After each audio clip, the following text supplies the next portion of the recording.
Did you know you can rent a cave on Airbnb? But this cave isn't dark and gloomy. No, it's more like a cave mansion. Come with me to Granada, in southern Spain, a place where locals have literally carved their homes into the hillside. We got my cave bed in here. And then my Airbnb host, Isabel, will show me where I can find the best local food. With her insider advice, we'll explore Granada one plate at a time.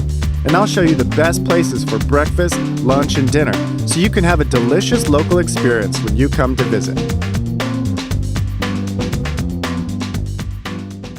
When I found this cave listed on Airbnb, I knew I couldn't pass up the opportunity to stay there.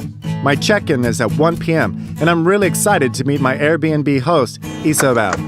Hey, I'm Erik. Nice to meet you. Nice to meet you too. Hi. How are you? Good. Thanks for having me over. Oh my gosh, this is incredible. You like it? Yeah, I want to live here forever. Isabel's garden is like a lush green oasis, a place where you can chill during the hottest hours of the day. Tucked around the corner is the entrance to my cave apartment. I can't believe I'm going to be staying in a cave. Is there really a cave back in here? It is, it's a cave. Are you ready to see this? Oh my gosh. No way. Get out of town. Oh. We walk in and the place is even bigger than it looked in photos. In fact, the cave is so awesome that I find myself wondering if I'm allowed to throw a party in here. Now it's time to check out the master bedroom. It's nice and comfy, and I already feel right at home. We got my cave bed in here. No windows to wake me up in the morning. I can just sleep in. Oh, I'm practicing my siesta. Bedroom. Look at this. Whoa, check that out. There are 3 bedrooms, and I'm determined to sleep test all 3. I think I'll take a siesta in this one today after lunch. The cave also comes equipped with a kitchenette, and Isa recommended a local wine. You have to try the Rioja. That is a very traditional one here in Spain and in the south. Isa recently installed Wi-Fi for her guests. So you can have Wi-Fi in a cave. You can do it. Not the Flintstones anymore. Mom, yeah, I'm in a cave right now. Everything is okay, I promise. And here we have the bathroom. It's a tiny one, but it's really nice. I followed Isa up to her terrace to see her stunning view of the Alhambra, which is one of the 7 new wonders of the world. No way. Is that the Alhambra? Inside the Alhambra is the Nasrid Palace, where the sultans of Granada used to live during the 14th and 15th centuries. This looks like a good place to have a glass of wine. Isa decided that she would take me on a brief tour of my new neighborhood, Sacromonte. I'm going wherever the locals go. Take me wherever you want. The area is full of bars and restaurants that are nestled into caves. I'm quite eager to explore the area and discover the best Spanish food that Granada has to offer. The next day, Isa took me to get lunch at her favorite Spanish tapas bar, Bodega Castañeda. Well, this place is so traditional because of the tablas, we say. That's like a board with a small tapas, cold and hot tapas. Awesome. So that way I don't have to choose anything. A little bit of everything is on one board. Try a little bit of everything. Our first round of locally brewed cerveza arrived, and with it came our first free tapa, known to the locals simply as arroz, or rice. It's my favorite tapa in southern Spain for good reason. Made in a big old cazuela, this rice has been slow cooked to perfection in an out-of-this-world blend of meat broth, saffron, tomato, and garlic. The food is so good here that it has created a small problem. It's hard to find a time of day when Bodega Castañeda isn't packed. If there isn't a bull's head mounted on the wall, you're in the wrong place. The hanging legs of Spanish jamón also let you know that this place is legit. You may notice there are used paper napkins all over the ground. This may seem strange at first, but you'll soon adapt to the local custom of dropping your servilleta to the floor after you use it. Just tell the camarero what drink you'll be having, and whether it be beer, wine, or even a soda, you'll get a tapa at no extra charge. You can try to request a tapa, but Spanish people don't do that. It's the chef's choice, and every day the tapas are different. 4 drinks and 4 free tapas later, you've never been in a better mood. I could really get used to this. Now they are making my tabla de tapas frias, an assortment of the best southern Spanish embutidos, cured hams, sausages, and even an exquisitely smoked tuna. This meat and cheese board is really coming together. Now on to the selection of hot tapas, with sizzling pork lomo straight off the grill.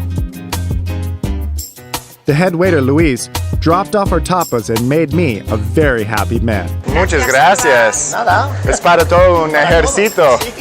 Es increíble. I don't even know where to start. I think we're going to be here for a few days. I think so. You might want to cancel all your other plans. From the croquetas on top of tortilla española, to the fried lomo amongst green peppers, to the bacon covered in queso roquefort, I knew I was in for a real treat. All sorts of surprises await you, with some of the best items actually hidden away under this mountain of southern Spanish delicacies. It's so beautiful. I almost don't want to eat it. But I will. Salud! Salud. Chin chin! You have to come to Bodega Castañeda and have this experience for yourself. You know, it's funny, whenever I was doing the cave check-in, I wanted to tell you at the end, mi casa es tu casa. Vale? Mi casa es tu casa as well, vale. Yeah, I agree with you. it really is her house. I spent the next few days exploring my new neighborhood, Sacromonte. I was stunned when I realized that every door on Isa's street leads into a cave. All of these caves are man-made, and some of them are several centuries old. And some local families are having an open house, where admission is only €1. Once inside, I got to see the cave living rooms and bedrooms that were dug straight into the mountainside. Because the rooms are surrounded by earth, the temperature stays a constant 70 degrees Fahrenheit. It's really hot outside, but it feels perfect here in the cave.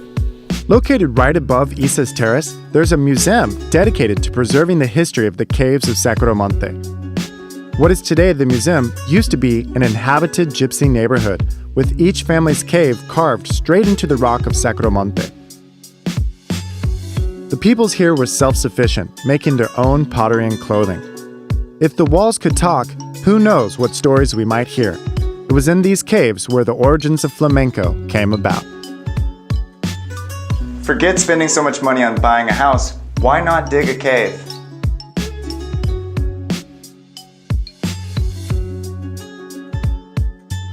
Is that an old... It's a chimney, yeah. That's an old chimney. A lot of people living here living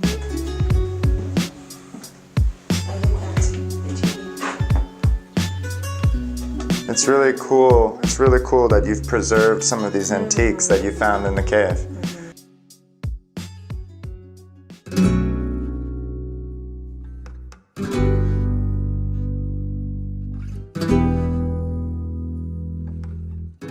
Granada is most beautiful in the mornings, and I love to stroll the ancient callejones or alleyways of this city in search of the best cup of coffee and breakfast. Most residents of this neighborhood gravitate slowly but surely towards Plaza Larga, the site of an open-air market where you can buy all sorts of locally grown produce. This was the marketplace in Moorish times, hundreds and hundreds of years ago, and it's still the marketplace today. Plaza Larga is the beating heart of all of the Albaicin. Isa recommended that I have breakfast at Cafe Casa Pasteles, or House of Cakes. The building is done in a neo-mudéjar style, inspired by the Moorish details the Spaniards found in the Alhambra during the 15th century.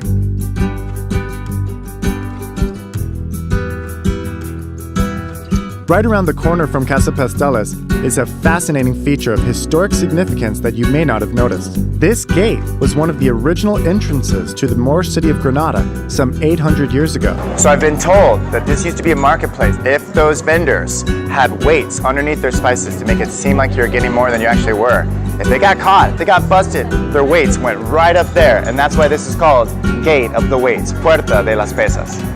But now let's go into Casa Pasteles for some Spanish breakfast. This is my new favorite place. I'm coming here every morning. Bienvenidos a Casa Pasteles. Come on in. The staff here is super friendly and always greets you with a smile. Spaniards and tourists alike come here for the fresh squeezed orange juice. The oranges are grown just a few miles down the road. Isabel recommended that I order a tostada, a toasted baguette with a few savory toppings. Then they lovingly drape some freshly sliced Spanish ham, known locally as jamón serrano.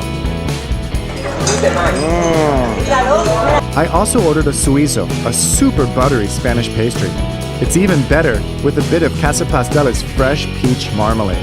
I'm addicted to these suizos, especially when they're fresh out the oven. Melted mermelada, ooh, so good. Damn. If I find out that you came here and you didn't order this, you're in big trouble. And it would be a crime to come to Casa Pastel's for breakfast and not get one of their house-made café con leche. You know, I really think of Casa Pastel's as like a Spanish diner. You see the same people every day, always at the same time. There's the 9 o'clock people, there's the 10 o'clock people, there's the 11 o'clock people. I just spend here hours chatting with the locals at the bar. Everyone's really friendly. You can practice your Spanish here. Casa Pastel's was founded in 1928 by Doña Ángeles Fernández López, who actually lived on a street called Bakers of the Albaicín. She and her husband used to make all sorts of sweets and treats in their home, and the neighborhood children would take them door to door to help sell them. Today, her granddaughter carries on the tradition. The children in this neighborhood dream about Christmas all year, not because they'll be getting presents from Santa, but more so because they'll be able to eat all of their favorite Christmas candies from Casa Pastel's. I'm very lucky today because Casa Pastel's has given me exclusive permission to go see their Christmas candy factory. So we're going into the bakery. I can't show you too much because these are secret techniques, but we're gonna go inside and see how they've been doing this for about 90 years now at Casa Pastel's, a real tradition. Oh my gosh, I can smell the butter. Oh wow. She opened the door and suddenly I was immersed in the delicious smells of melted butter, sugar, and cinnamon. Everyone is busy because it's almost Christmas time, it's October, and they have a huge order of Christmas pastries, Christmas candies to get ready, and that's their specialty. They make most of their money right around Christmas, so this is the busiest time of year. I can see them all working really hard to get this done. I really want to steal one of the decadent sweets straight off the assembly line, but I've heard that the local punishment is severe. It's easy to see the Moorish and Islamic influence on this neighborhood's architecture and vibe, but one street in particular has you feeling like you were dropped off into the middle of a Moroccan Medina. Am I in Spain or am I in Morocco? On Calle Calderia Nueva, you'll find it all: handmade Moroccan crafts, clothes, and foods. You can also sit down for some delightfully floral tea, like my personal favorite, Turkish Passion, a fragrant blend of black tea, apple, cinnamon, and rose petal. There are so many crafts to choose from, it can feel quite overwhelming, but by all means, feel free to haggle for a deal. Most Moroccan vendors are willing to engage in a respectful counteroffer to asking price. I've got to get some of these for my house. Little sultan slippers. Ooh, they've got pointy ones. Pointy ones are much better than round ones. I think I know what I'm getting Mom for Christmas. Now I'm following my nose to my Airbnb host's third and final suggestion, dinner at Arianes, a fine restaurant I've been told I just cannot miss. Inside, you'll find gilded decorations made by the best artisans of Morocco, creating a super cozy and tucked away atmosphere that feels like a cool refuge from the hot Spanish sun. My first course is a Moroccan delicacy called briouat. Delightfully crispy, flaky and sweet on the outside, but quite savory and perfectly spiced on the inside. The chicken and secret spice blend is wrapped in a paper-thin phyllo dough known as warka. It's actually wrapped several times and then fried to get a perfect crunch that offsets the soft interior. My next course was a tagine, a signature Moroccan dish whose name comes from the very clay pot it is served in. This slow-cooked and savory stew has gotten so tender in its own juices, the meat just falls apart when you barely glance at it. These Moroccan flavors are incredible. I went over to tell the manager that I'll definitely be coming back. So if you're going to visit Granada, perhaps the most beautiful city in Spain, be sure to eat at Bodega Castañeda for lunch, Casa Pastel's for breakfast, and Arianes for dinner. Some people say I left my heart in San Francisco, but I definitely left my heart at Isabel's AirBnb in Granada.